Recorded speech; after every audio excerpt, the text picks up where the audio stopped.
नागपुर अपराध शाखा की यूनिट नंबर 2 ने एक बड़ी सफलता हासिल की है। पुलिस ने गिट्टी खदान क्षेत्र में गश्त के दौरान एक संदिग्ध को रोका और उसकी जांच की, जिससे एक बड़े चोरी के मामले का खुलासा हुआ। गिट्टी खदान क्षेत्र में गश्त के दौरान अपराध शाखा ने एक संदिग्ध आरोपी रोशन सेवकदास मेश्राम को गिरफ्तार किया। आरोपी के पास से सोने चांदी के आभूषण और 8,68,000 रुपए नगद बरामद हुए। आरोपी से 18 लाख रुपए नगद, जुपिटर वाहन और मोबाइल फोन भी बरामद किए गए, जिनकी कुल कीमत 17,44,600 रुपए है। आरोपी को भंडारा पुलिस को सौंप दिया गया है। इस कार्रवाई में पुलिस आयुक्त श्री रविंद्र कुमार सिंगल, पुलिस आयुक्त श्री संजय पाटिल और अन्य वरिष्ठ अधिकारियों ने अहम भूमिका निभाई। सिटी पोलीस ठाणे भंडारा या ठिकाणी परवाच्या दिवशी एक घरफोडी झाल्याची घटना माहिती आम्हाला विदर्भ ऑफिसर्स ग्रुपवर मिळाली होती।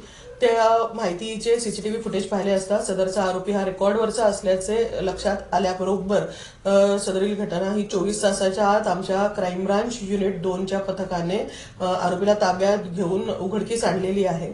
नमूद आरोपी हा रोशन सेवकदास मेश्राम वय 41 वर्ष, राहणार IBM रोड गिट्टी खदानचा आहे आणि त्याला ताब्यात घेतले असता त्याच्याकडनं चोरीचे सोने चांदीचा मुद्देमाल हा मिळून आला। त्याच्याकडे अधिक विचारपूस केली असता त्याने गुन्ह्यात भंडारा येथून चोरी केलेली रक्कम रुपये 18 लाखापैकी जवळपास अंदाजे 8,67,000चा मुद्देमाल एका सोनाराजवळ दिला होता।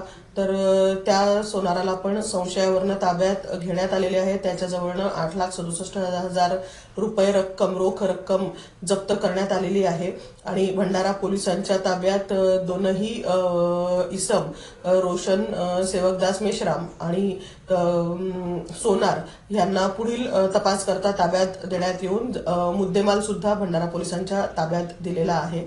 सदरील आरोपी रोशन हा रेकॉर्डवरील गुन्हेगार आहे, चोरीचे गुन्हे करण्याच्या सवयीचा आहे।